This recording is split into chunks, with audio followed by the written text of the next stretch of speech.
Open addressing hash table. Open addressing is a collision resolution technique which is used in hash tables where all the entries are stored inside the table itself. In the previous lecture, when we learned about separate chaining, we had seen that whenever you want to resolve a collision, how did you resolve it? When two different entries map to the same block, what did you do? You had a chain outside the table and you were storing all the entries in this chain which is outside the table.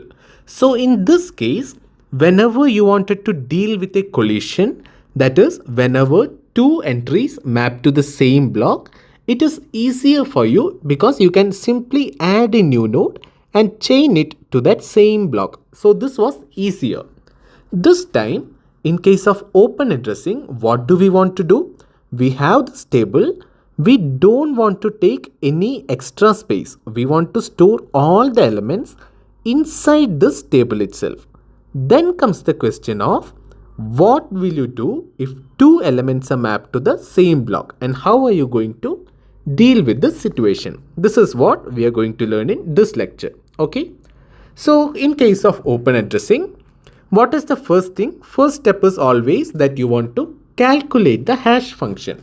So you have a hash function. If your input is, let us say, x, what will you do? You will pass it through the hash function. And what will you get?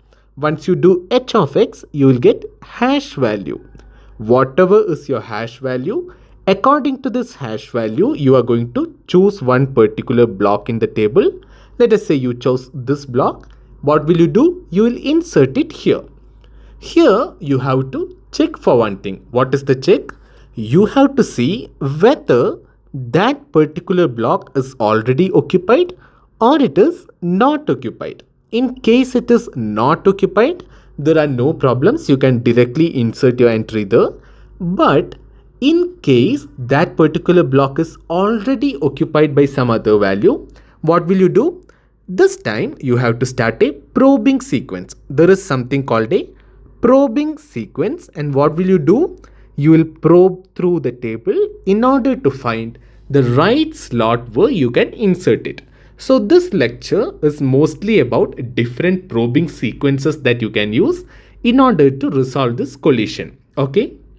One more thing that you want to keep in mind is because you are using this probing sequence for insertion, you have to follow the same probing sequence whenever you want to search for an element or if you want to delete some particular element. In both these cases, you will have to follow the same probing sequence that you used for insertion, right?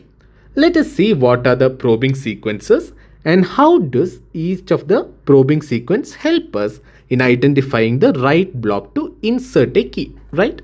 First thing is the most simplest one and the easiest one is linear probing. What is linear probing? In case of linear probing, your hash function will be slightly modified as, let us say h is your hash function. What will you do? H dash of, let us say your key is k, okay? H dash of ki. What is I? I says in the probe sequence, what number probe are you presently at? That is what I is showing. H dash of ki is equal to h of k plus what is the value? I. And then you have to take mod m. What is m here? M is the size of hash table. So if you have a hash table, whatever be the total number of blocks available in the hash table, that is what you call as m. Okay. So your modified hash function under linear probing is h dash of ki is equal to h of k plus I mod m. This is linear probing. How does this work? Let us say you have some value. Value I am not giving importance here. The point is using some value you will be, that is value means key, okay? Using the key you will be able to calculate some hash h of k. Let us assume that you already calculated the hash and you found some value. So I'll put the indexes for these 1, 2, 3, 4, 5, 6. These are the indices in the hash table. Let us say h of k is 2. If h of k is 2, this is the block where I should ideally input. How do I understand that? Considering that h of k value turned out to be 2, this will be 2 plus I mod m. So what is m here? M is 7 because the table is having a size of 7. So m is 7. In this case, what is 2 plus I mod 7? I have to start with 0 as I as 0. So initially it will be 2 mod 7, which is 2. So I'll check in the block 2. Let us assume that this block is already occupied, because then only I can explain how it is probing. Otherwise you will insert right here, right? Which is the next block you will see? You will do 2 plus this value of I will show you what number probing point you are at. So initially you start at 0. Once you see that whatever block you found out is occupied, you will make I as 1. When you make I as 1, it will be 2 plus 1 is 3. 3 mod 7 will be 3 only, which means your next block is third block. Let us assume that this block is also occupied. What will you do? You will again increment I. It will become 2. So 2 plus 2 is 4. 4 mod 7 is still 4. So you will go to the next block. Similarly, you will go to the next block and so on. And whenever you reach the end of the hash table, you will go to the first block, right? This is why it is called as linear probing. You are linearly going through the hash table one block after the other. Whenever you see that your value, whichever is the block you want to insert your value, that is already occupied, you will simply probe through the hash table linearly. You will go to the next blocks. Whichever is the first available empty block, that is where you are going to insert it. This is the logic of linear probing. So this is a very simple technique. Moreover, it is a fast technique. Okay. The next one, after linear probing, the next one we are going to learn is quadratic probing. What is quadratic probing? As the name suggests, previously we used a linear term I in order to see the probing sequence. This time, instead of a linear term, you will be using a quadratic term. So what is quadratic term here? It should be I square. So let us see the hash function. Your hash function, modified hash function, will be h dash of ki. What is k? K is your key. I is what number hash probing you are presently at. Okay. H dash of ki is equal to h of k, which is the actual hash function that you have, plus in case of linear probing you added I. In case of quadratic probing you are going to add I square. H of k plus I square, and mod m stays constant because you have to find a block which is inside the table itself. You have to take modulus of that size of table. Okay. So at this point you have new hash function as h of k plus I square. So in this case, let us assume like previous case that h of k turned out to be 2. In that case, what will be your probing sequence in quadratic probing? Initially, I will be 0. So h of k plus I mod 7 will be 2 mod 7, which will remain as 2 only. So you will see at the block 2. Let us assume this is already occupied. Which is the next block in your probing sequence? You will make I as 1. 1 square is 1 only, which means 2 plus 1 mod 7, which is 3 mod 7, which is 3. So next time you are going to check block number 3, which is the very next block. Till this point, it is same as linear probing, but then when you put I is equal to 2, it becomes 4. So 2 plus 4 will be 6, and 6 mod 7 will be 6 only. So the next time you are going to see 6th block and not the 4th block. Instead of linear probing where you looked at the 4th block, in case of quadratic probing you are looking into the 6th block. What happens after this? I will become 3. So 3 square will be 9. 2 plus 9 will be 11. So 11 mod 7 will give you 4. Next time you are coming to the 4th block. Similarly, it will go on. And because I is quadratically increasing, you call this as quadratic probing. So this is the second probing sequence. If both these are not satisfactory for you, then you have a third probing sequence, which is called as double hashing. So in case this is the third one, which is double hashing. What is double hashing? In case of both linear probing as well as quadratic probing, we used only one hash function, which is h of k. And whatever is the value of I, that was dependent on what probe are you presently at. You were not using a different hash function, but you were just modifying this hash function with the value of I, right? This time you are going to have two different hash functions. So you will have a secondary hash function in case of double hashing. So your new modified hash function will be h dash of ki is equal to whatever is your actual hash function h of k plus, instead of simply using a value I, here you are going to use I into h2 of k. So this h2 is your newly introduced second hash function. So you are using two hash functions here, and then you have to do mod m, right? This is in case of double hashing. Why is it called double hashing? Because you have two hash functions, h of k and h2 of k. So this time, instead of simply depending on the value of I, you have a new hash function which will modify your probing sequence. So generally, this probing sequence minimizes clustering. Clustering we'll discuss in detail in the next lecture. That will be better. We'll discuss about primary clustering, secondary clustering, everything. Okay.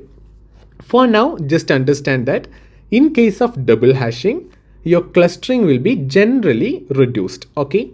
Next thing we have to understand is, in case of this open addressing, what is the way in which you will do insertion, deletion and search. And we also want to understand what are the time complexities of those operations. Okay. So let us first understand search operation. Okay. So in case of search operation, let us say you have this table. How are you going to do search? We'll draw a new table, that is better. Let us say this is your table. How are you going to do search in this table? First thing is, you have to search for some key value pair. What will you do? You will take the key out of it. You will compute the hash value. You will use the hash function, compute the hash value. Once you get the hash value, using the hash value, you will see whichever is the block responsible. If the value is present in that block, well and good. Otherwise, what do you have to do? You have to probe the table using the probing sequence. So you have to keep in mind that when you are searching, right now we are searching for one particular element. So whenever you are searching, if you find the element, you can stop it then and there. You have to keep probing. If the element is not found, then you have to keep probing till you see an empty space. So if you have an empty block, that means that is you're continuing this probing sequence. While you're probing sequence, you didn't find the value, but you reached an empty block. That means this particular value is not present in this hash table. Whenever it is present in this hash table, at some point of your probing, you will be able to reach that value. And one thing you have to keep in mind is, when you're doing this search, you should be careful that other than empty, there will be some blocks which are deleted blocks. That is, these are not empty blocks. Instead, previously there was some value present there, but you had to delete that value at some point. So you'll mark this block as deleted block instead of empty. If it is a deleted block, you can't stop your search there. You have to keep searching, because in deleted block may happen in a particular case. That is, let us say you have one particular key which was supposed to be inserted here. You kept probing for the right block, you didn't get the block. Let us say you inserted it here. Okay, this is your key 1. Key 1 is inserted here. Later, let us say some value here got deleted. This got deleted and this got empty. But your key 1 is still standing here. You have an empty block here. This is an empty block, but still your key 1 is standing here. What happens if you are searching? When you are searching, your hash value will show you this block. If you go to the next block and the other next block, you will reach an empty block. But this is actually not empty. Instead, it is a deleted block. Deleted block means previously something was there, but you deleted the value which was present there. So when it is a deleted block, you should not stop your searching sequence, because it is possible that your key is present even in a block after that. K1 is actually present here. But if it is not a deleted block and it is an empty block, if this is an empty block, then you can stop your search here. Why can you stop? Because if it is an empty block, that means you never went through this block in any probing sequence previously, because you did not insert any value here, which means it is an empty shows that if the value was hashed here and you reach this empty block, that is a clear indication that the value is not present in the hash table. So two things to keep in mind: whenever you are searching, you have to search with the probing sequence. Whenever you hit an empty block, you can stop the searching sequence, or if you hit the right value, then also you can stop the searching sequence. But if it is a deleted block, you should not stop the searching sequence. What about the time and space complexities? In best case, you may be able to find it in order of 1 time, because the hash value, if it shows you a block and let us say the value is directly present there, in this case you will be able to find in order of 1 time, which is the best case. What about the worst case? If you have to keep probing through the table and let us say after n tries only you are able to find, then your worst case time becomes order of n. So this has a very bad worst case time complexity. But we already said that hash table always helps you do in constant time, be it search, delete, insertion, whatever, it helps you do in constant time. And the reason is there is an average case time complexity which is order of 1 by 1 minus alpha. This is what makes us interesting in hash table. This is what keeps us interested in the hash table, because of this 1 by 1 minus alpha. What is alpha here? Alpha is the load factor. Okay, in the previous lectures we discussed about load factor. Alpha is equal to n by m. What is n and m here? N is the total number of entries that you want to fill in the hash table, and m is the size of hash table. So whenever you have a constant load factor, that would mean your average case time complexity, which is 1 by 1 minus alpha, will also be a constant. So in this case, you can say your average case time complexity is a constant value. So you have constant time complexity on average, considering that your load factor is a constant value. Okay. So this is how the time complexity of search operation works. Best case is order of 1, worst case is order of n, but here the most important part is average case is order of 1 by 1 minus alpha. Next thing is deletion. How are you going to deal with deletion in a hash table? First part, in case of deletion, main part is searching. You have a table, you want to delete a value, means you want to search for one particular value and find wherever that value is present. So search we already discussed. So let us say you already searched and found out value is present here. If this is the case, that is, once you already located the key using the search process, what should you do? You should mark this as empty. No, you should not mark it as empty, but you should mark it as deleted. So this is the important part here. You should not mark it as empty. So instead of clearing the slot, you have to mark it as deleted, because in case of hash table, deletion has a significance. It says that whenever you are in probing sequence, you should not stop here, because this is a deleted block and not an empty block, right? So this is about deletion. And what about time complexity? It is the same in case of searching, because deletion as such is not taking any time. Time is taken by searching. So best cases order of 1, worst cases order of n. And what about the average case, which is the most interesting one? It is order of 1 by 1 minus alpha. So this average case is what keeps us interested in the hash table. Last part and the very important part is insertion. This is important. How do you insert in a hash table? So first thing, you have a hash value. Let us say you found some particular position in this hash table to be inserted. After that, what will you do? You will probe through the hash table and you will insert the value. This much you already know. There is one point that you have to keep in mind, that is, while you are inserting, let us say you found a deleted spot. This is a deleted slot and you found this deleted slot when you are inserting. Can you insert it here, or should you wait for an empty slot in order to insert? This is a very important question. So do you think we should go to the empty slot, or we can put it in deleted slot as well? See, because it is a deleted slot, you need not wait for the empty slot. Instead, the deleted slot can be used, but under a condition. The condition is, even though you insert the value in this deletion slot, you have to continue your probing sequence till you reach an empty slot. That is, let us say I have to insert some value 5, okay? And I am searching for the slot and my hash value told me that the slot is here, okay? But it is occupied. What will I do? I'll keep probing, and let us say this particular slot, it turned out to be a deleted slot. What will I do? I will insert 5 here, but I should not stop my insertion process. I inserted 5 here, but I should continue with the probing sequence till I find an empty slot. What is the importance of this? The importance of this is, I should continue the probing sequence because there is a possibility that I already inserted value 5 in the table. There should be no duplicates in a hash table.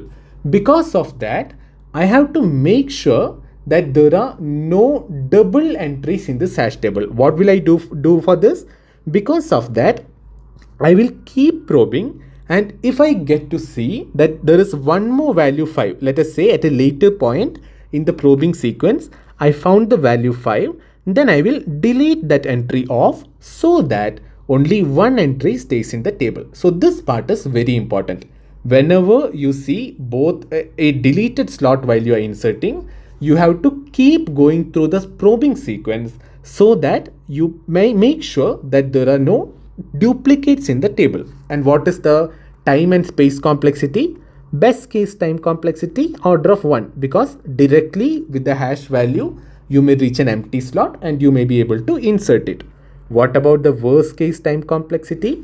It is order of n. And what about average case time complexity? See, I am not explaining because it is the same as what we have seen in case of searching. That is, in worst case, you may have to go throughout the table in order to find the right point of insertion. It may take order of n time. What is the average case? It is order of 1 by 1 minus alpha. So this is why we generally say that in hash tables we can have an average time complexity of 1 by 1 minus alpha, which is constant. Considering that load factor alpha, which is n by m, if this is a constant, then you can have an average case time complexity which is constant. So this is the importance of hash table. It helps you with fast access, fast searching, deletion and insertion.